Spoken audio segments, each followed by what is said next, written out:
Buenas tardes, chicos. El día de hoy nos toca hablar sobre hidrodinámica, que es la continuación de la clase anterior de hidrostática. Muy bien, esto es lo que vamos a hacer para hoy y vamos a empezar hablando de algunas definiciones básicas. Esto más que nada les van a preguntar en sus pasitos de seminarios, así que siempre tenerlo muy en cuenta al momento de responder. Vamos a encontrar líquido ideal o newtoniano. El líquido ideal o newtoniano es un líquido que no tiene rozamiento, que no presenta resistencia al desplazamiento o movimiento. Mientras que un líquido real es todo lo contrario, ya que un líquido real sí tiene rozamiento. Y justamente un líquido ideal o newtoniano es un líquido que de repente no encontramos en situaciones cotidianas, mientras que un líquido real sí, son los líquidos que están presentes y que tenemos nosotros siempre al alcance. Flujo o caudal. Es el volumen de líquido que atraviesa un área de sección transversal por unidad de tiempo. Con esta definición es que lo vamos a encontrar, y cuando hablemos de flujo sanguíneo, pues será el volumen de sangre, que sale del corazón, obviamente. Trayectoria. Trayectoria es el recorrido de una partícula de líquido en movimiento, y velocidad es el desplazamiento de partícula por unidad de tiempo. Principio de Bernoulli. Muy bien. El principio de Bernoulli, vamos a ver un esquema. Nos dice que en un sistema cerrado, la energía va a ser constante en cualquiera que sea el punto en el que nosotros lo ubiquemos. Describe el comportamiento de un fluido a lo largo de una corriente de agua. Es decir, en este principio de Bernoulli se habla, aparte del agua que se encuentra dentro de este contenedor, hablamos de otro fluido que transcurre, que recorre a través del agua que se encuentra adentro de este envase o contenedor. ¿Y qué nos dice Bernoulli? Nos dice que la energía, no importa dónde sea tomada, siempre va a ser la misma. La energía dentro de este sistema es constante, y la energía que está dentro tiene tres componentes. Por ejemplo, si yo tomase en este punto la energía total tendría tres componentes, que sería la energía cinética, que sería justamente la energía debido al movimiento a través y dependiente de la corriente de agua que está dentro; la energía potencial, que depende directamente de la altitud donde se encuentra el envase o el sistema, y sobre todo el punto de referencia que hemos tomado; y la energía de presión, que es la energía de presión del agua. Entonces, donde quiera que yo tome un punto, esos puntos tendrán igual energía y tendrán tres componentes que van a estar conformando el total de su energía, que van a ser la energía cinética, la energía potencial gravitatoria y también la energía de presión del agua. ¿Ok? Eso es lo que sabemos sobre Bernoulli. ¿Qué más? Ahora vamos a hablar de presión hidrodinámica. Bueno, la presión hidrodinámica de repente no van a ser ejercicios matemáticos debido a la complejidad de su cálculo, pero lo que sí debemos saber es que la presión hidrodinámica se obtiene de la suma de la presión hidrostática y la presión cinemática, ¿ok? Y cuando hablemos en medicina de presión hemodinámica, hablaremos de la presión de la sangre, ¿no?, en movimiento. ¿Y cómo medimos esta presión? Por el uso de un catéter, donde el bisel, que sabemos que en toda aguja encontramos un bisel, y el bisel es el agujero por donde sale el líquido, ¿verdad? Por donde sale el contenido de la aguja. Entonces, ese bisel permite medir con exactitud la presión hemodinámica. A mayor volumen de sangre tendremos mayor presión sanguínea. Esto ya lo sabemos, ¿verdad?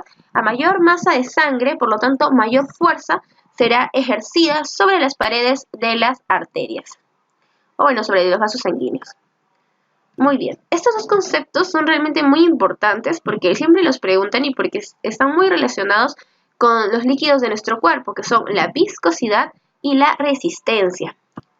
La viscosidad. Vamos a hablar primero de la viscosidad y vamos a decir que es la oposición de los líquidos reales, los líquidos que tienen rozamiento, al desplazamiento. Son los propios líquidos los que van a resistirse al movimiento. Son ellos, por sus partículas y sus propiedades químicas o las propiedades de sus moléculas, quienes se resisten al movimiento. Se mide en centipoise. Los principales líquidos que se deben saber su viscosidad es la del agua, que siempre la preguntan, el plasma, suero, líquido cefalorraquídeo, orina y sangre. Sobre todo sangre, por eso le he marcado. Sangre de 2 a 4 centipoise. Muy bien. ¿Y cómo determinamos la viscosidad de la sangre? Por medio del hematocrito. Si ustedes le preguntan cómo se determina o qué determina la viscosidad de la sangre, pues ustedes pondrán hematocrito, directamente relacionados con los eritrocitos. Muy bien, entonces queda claro que la viscosidad es la oposición al desplazamiento, pero de los propios líquidos, mientras que la resistencia es la oposición, pero de los contenedores, es decir, el contenedor donde dentro se encuentra el fluido, donde dentro se encuentra este líquido, es quien opone la resistencia. Ya no es el propio fluido, sino el contenedor quien está impidiendo el movimiento. Entonces diremos que existe una ecuación que es la ecuación de Poiseuille, en la que vamos a encontrar una relación entre el caudal y el radio elevado a la cuarta potencia.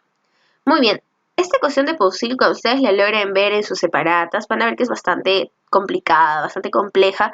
Sin embargo, lo más importante que debemos recordar sobre la ecuación de Poiseuille es la relación del caudal con el radio a la cuarta potencia. Esta relación debe estar en su cabeza. Entonces, quien hable de la relación entre el caudal y el radio a la cuarta potencia, ese es Poiseuille. ¿Ok? Genial. Vamos a hablar ahora del caudal. El caudal. Existen tipos de caudales. Ya hablamos de qué es un caudal a grandes rasgos, ¿verdad? Pero ahora les vamos a hablar de que caudal existen de dos tipos. Puede ser un caudal laminar y un caudal turbulento. Hablaremos de caudal laminar cuando no exista rozamiento, cuando el movimiento de las partículas del caudal sea ordenado, siga una misma trayectoria, mientras que en un caudal turbulento sucede todo lo contrario, porque el flujo es totalmente desordenado, las partículas van en diferentes direcciones, es decir, no tienen un orden. Y además, este caudal turbulento consume mucha energía. Acá tenemos la representación de un caudal laminar, vemos que la dirección, todas las partículas de este líquido irán ordenadamente en manera de capas, ¿no? En manera de láminas, flujo laminar. Mientras que en un flujo turbulento es totalmente desordenado el movimiento, ya que no siguen un mismo patrón. Es bastante indistinto el movimiento y las partículas pues se mueven en todas direcciones. Bastante claro la diferencia entre caudal laminar y turbulento. ¿Qué más? Otro concepto que tenemos que ahora mencionar es el número de Reynolds. ¿Y para qué nos sirve el número de Reynolds? El número de Reynolds nos sirve para identificar si un flujo es laminar o turbulento. Muy bien. Nosotros, al hablar de caudal laminar y tratar de relacionarlo con el cuerpo, vamos a decir que la mayor parte de nuestra circulación sanguínea tiene un caudal laminar. Por lo tanto, es un caudal ordenado, sigue una misma trayectoria. Pero cuando llegue a hacer bifurcaciones, por ejemplo, o grandes giros que requieran un cambio de movimiento en el flujo sanguíneo, entonces se presentará un flujo turbulento que es normal, es decir, no es perjudicial para el organismo. Existen casos en los que sí de repente el flujo turbulento es consecuencia de alguna obstrucción patológica causada por padecer alguna enfermedad de repente, pero el flujo turbulento también puede ser una condición normal, por ejemplo, en el callado aórtico. El callado aórtico es la forma de un arco, ¿verdad? Entonces, en ese momento, si es tomado acá, por ejemplo, el número de Reynolds, justo en el callado de la aorta, nos saldrá un número de Reynolds mayor a 2000. Y ahora vamos a ver qué significa. Un número mayor a 2000, un número de Reynolds mayor a 2000 significa flujo turbulento. Por lo tanto, en el callado de la aorta, el flujo es turbulento por existir un brusco cambio de dirección de la sangre. Pero ese flujo turbulento que existe en el callado de la aorta es normal, es decir, no es patológico, no es perjudicial, no hace daño, todo lo contrario, ¿no? Es normal, es normal. Por lo tanto, haciendo mención ahora al número de Reynolds, diremos que cuando el número de Reynolds que es hallado mediante esta ecuación es mayor a 2000, entonces tenemos un flujo turbulento. De lo contrario, si es menor a 2000, estaremos frente a un flujo o caudal laminar. Pero, ¿para qué me sirve además el número de Reynolds? Muy bien, vamos a ver que las variables del número de Reynolds son velocidad de flujo por diámetro del vaso, por densidad del líquido y abajo, dividiendo todo este producto, coeficiente de viscosidad. Acá hay una particularidad que tenemos que conocer porque siempre lo preguntan. La anemia, dice. En pacientes con anemia, la viscosidad disminuye debido a que en su sangre se encuentra menor cantidad de eritrocitos, ¿no? Y como dijimos hace un momento, los eritrocitos están directamente relacionados con la viscosidad de la sangre. Ok, entonces en un paciente anémico la viscosidad disminuye y el número de Reynolds aumenta. ¿Pero por qué aumenta el número de Reynolds? Vamos acá a la ecuación. Hemos dicho que la viscosidad disminuye, es decir, tengo menos eritrocitos, por lo tanto la sangre de un paciente anémico es menos viscosa y el coeficiente de viscosidad también será menor. Si la viscosidad es menor es porque obviamente el coeficiente de viscosidad es menor. Y si yo aquí, dividiendo, tengo un número pequeño, como es en el caso de una persona anémica, por estar la viscosidad disminuida, entonces tendré un número pequeño. Y si yo tengo acá, bueno, un número determinado, entre un número pequeño, entonces el número de Reynolds me saldrá alto, ¿verdad? Número de Reynolds saldrá alto, porque lo que está acá multiplicándose es un número, bueno, mayor, ¿no? Un número grande, que se está dividiendo entre un número pequeño. ¿Por qué pequeño? Porque el coeficiente de viscosidad será pequeño debido a la condición del paciente. Es un paciente anémico. Su viscosidad sanguínea está disminuida. Por lo tanto, tendré un número de Reynolds mayor a 2000. Lo contrario sucedería si yo tuviese un paciente que tiene poliglobulia, de repente, un exceso de eritrocitos. Por lo tanto, su coeficiente de viscosidad aumentará debido a que su sangre será también más viscosa. Y si acá yo tengo un número grandote y lo estoy dividiendo, de repente este resultado me va a salir mucho más pequeño porque mi denominador es bastante grande. Eso es fácilmente entendible debido a que es aplicable en las matemáticas, ¿verdad? Entonces, una vez más, en un paciente anémico, ¿qué sucede con la viscosidad de su sangre? Disminuye. Por lo tanto, el coeficiente de viscosidad también lo hace, también disminuye. Y el resultado que yo obtengo de acá es un número bastante elevado. Por eso decimos que el número de Reynolds aumenta. Sin embargo, si tenemos un paciente que tiene poliglobulia de repente, es decir, un exceso de eritrocitos, el coeficiente de viscosidad más bien estará aumentado porque la viscosidad será mayor en la sangre. Por lo tanto, si yo tengo un número grande acá, al dividir obtendré un número de Reynolds pequeño, un número de Reynolds disminuido. Muy bien, esto ya hablamos, diferenciar flujo laminar de flujo turbulento.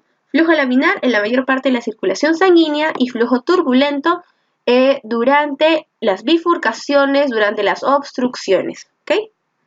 Muy bien. Vamos a hablar de hemodinámica. La hemodinámica es el estudio del movimiento, del flujo, del equilibrio de la sangre. Nosotros sabemos que nuestro órgano propulsor de sangre es el corazón y la fuerza de contracción permite justamente la circulación por medio de los vasos sanguíneos. Muy bien, creo que acá tenemos unos gráficos para explicar. Y vamos a hablar primero de las circulaciones. Tenemos dos tipos de circulación en nuestro cuerpo, ¿verdad? Tenemos una circulación menor o pulmonar que tiene la función de hematosis. Sale, mira, acá está llegando la sangre de todo el cuerpo a la aurícula derecha, pasa al ventrículo izquierdo y a través de la arteria pulmonar es que la sangre llega a los pulmones. Se da el proceso de hematosis, es decir, de intercambio gaseoso, y la sangre regresa por medio de las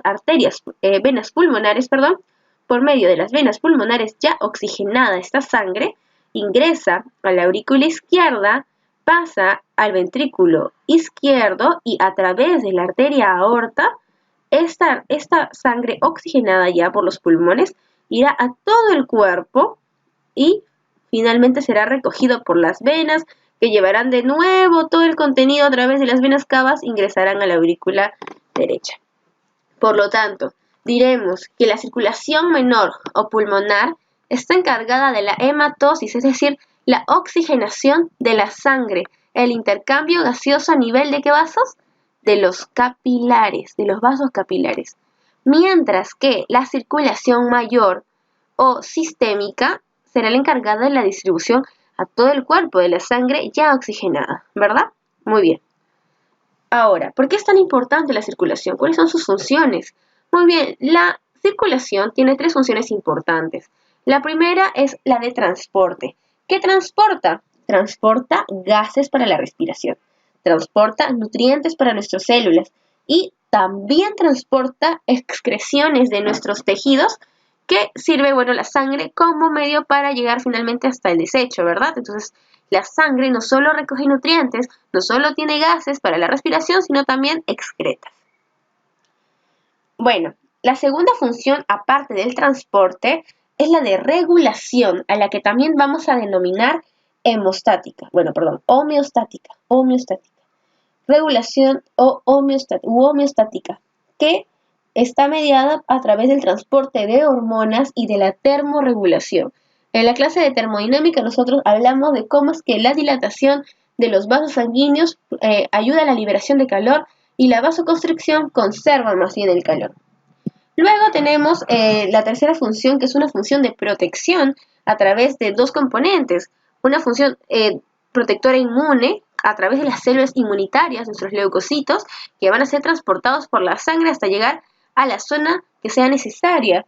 Y también una función de coagulación a través de las plaquetas, que también son células sanguíneas, que formarán el coágulo sanguíneo en caso exista pérdida de sangre. Muy bien. ¿Qué más debemos decir? Aquí tenemos la red vascular. Y ahora vamos a hablar específicamente de cada uno de sus componentes. ¿Por qué decimos que la red vascular es similar a una red de cañerías? Debido a que la red vascular, la red de vasos sanguíneos, también sirve para la distribución de la sangre, al igual que de repente una red de cañería sirve para la distribución del agua.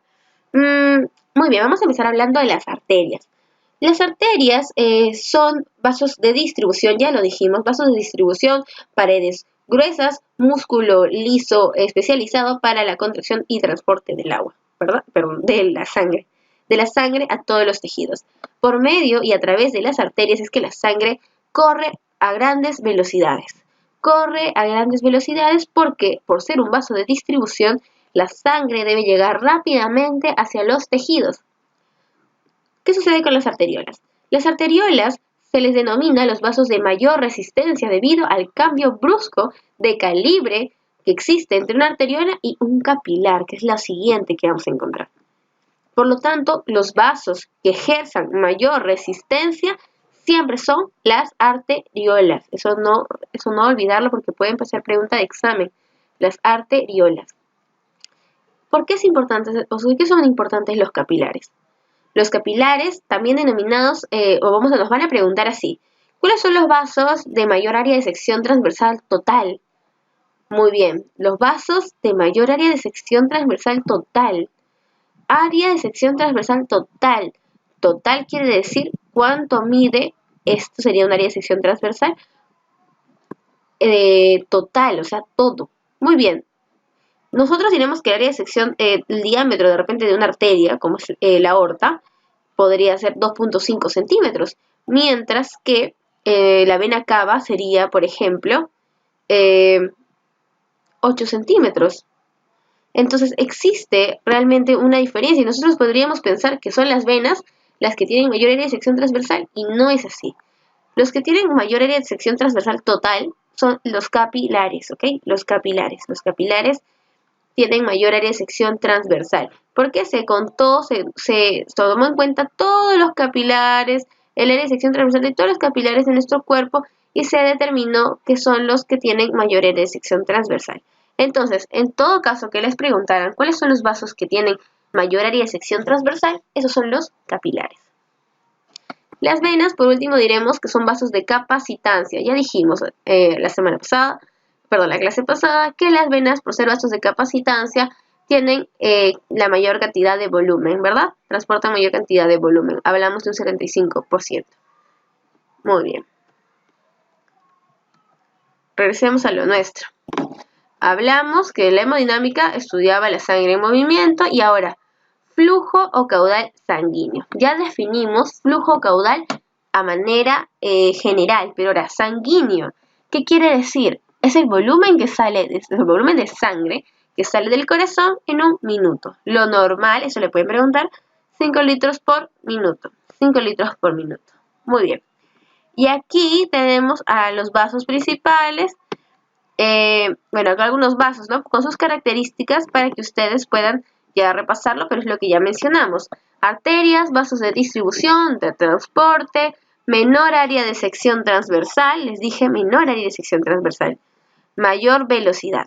En las arterias, por ser vasos de distribución, vasos de transporte, la velocidad es mayor. Los capilares son los vasos de mayor área de sección transversal, menor velocidad, ¿Por qué la velocidad es tan poca en los capilares? Porque recordemos que los capilares se da la función de hematosis, es decir, intercambio gaseoso. Por lo tanto, no puede la sangre cruzar tan rápido, si no, esta función no se cumpliría de manera adecuada. Y finalmente las arteriolas las mencionamos como vasos de mayor resistencia, poseen un músculo liso fuerte y justamente se les denomina mayor resistencia por el cambio de medidas en el radio del vaso, de arteriola a capilar. Entonces, al ser el cambio tan brusco, es que este vaso ejerce mayor resistencia al paso de sangre. Bueno, ya explicamos esto. Factores que afectan la viscosidad. En la aorta es menor la viscosidad debido a la velocidad de paso.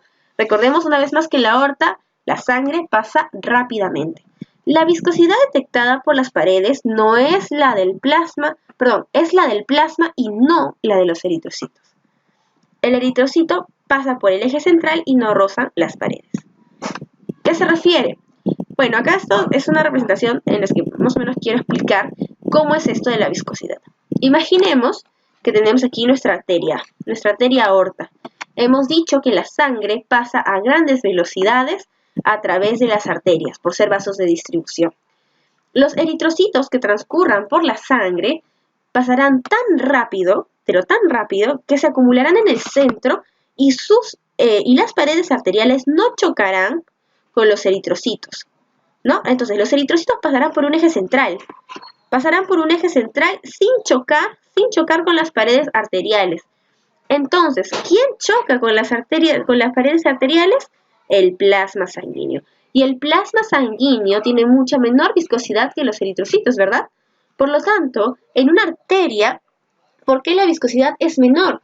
Porque la viscosidad que detectan las paredes arteriales no es la de los eritrocitos, sino es la del plasma. Es la del plasma, ya que al pasar la sangre tan rápidamente por las arterias, los eritrocitos pasan por un eje central sin chocar las paredes arteriales. Solamente las paredes arteriales estarán en contacto con el plasma y es esa la viscosidad que detectan. Por lo tanto, una vez más, los eritrocitos no chocan con las paredes del vaso sanguíneo, de la arteria en este caso. ¿Y por qué lo hacen? Por pasar a altas velocidades. Caso contrario sucede en los capilares. En los capilares es mayor la viscosidad debido al lento paso de sangre. Las paredes detectan la viscosidad de los eritrocitos. Imaginemos que este es un capilar. Muy bien. Al pasar tan lentamente la sangre debido a que en los capilares se da el proceso de hematosis, los eritrocitos tienen toda la libertad de chocar con las paredes arteriales, debido a que van tan lento, entonces ya no siguen un eje central, sino que pueden desplazarse a lo largo del capilar y, bueno, chocar directamente con las paredes, ¿no? Imaginemos que están chocando con las paredes. Muy bien. Entonces, si nosotros tomamos la viscosidad en un capilar, ¿por qué la encontraremos aumentada? Porque ahora las paredes de los capilares detectarán por viscosidad la del eritrocito y no la del plasma. Porque ahora sí los eritrocitos entran en contacto con las paredes del capilar. Por lo tanto, la pared del capilar sí detecta los eritrocitos, ya no al plasma, como es en el caso de la arteria. ¿Ok? En los capilares, la viscosidad detectada por las paredes de los capilares es la del eritrocito. Una vez más, los eritrocitos chocan con las paredes de los vasos sanguíneos. Acá sí chocan. ¿Por qué? Porque van a bajas velocidades. Finalmente vamos a hablar de las resistencias. Las resistencias serán explicadas por la ecuación de Poiseuille, que ya la mencionamos. Pero, ¿qué más es importante sobre las resistencias? Tipos de resistencias. Resistencias en serie y en paralelo. Las resistencias en serie, sobre todo, debemos recordar que aumentan la resistencia total del sistema. La resistencia total del sistema. Resistencias en serie, hablaremos de resistencia producida por los vasos de diferentes tipos, como es, por ejemplo, capilar, arteria, arteriola, capilar, vena, vénula. Todas esas son vasos de diferente tipo. Y aumentarán la resistencia total del sistema, mientras que una resistencia en paralelo disminuirá totalmente la resistencia del sistema.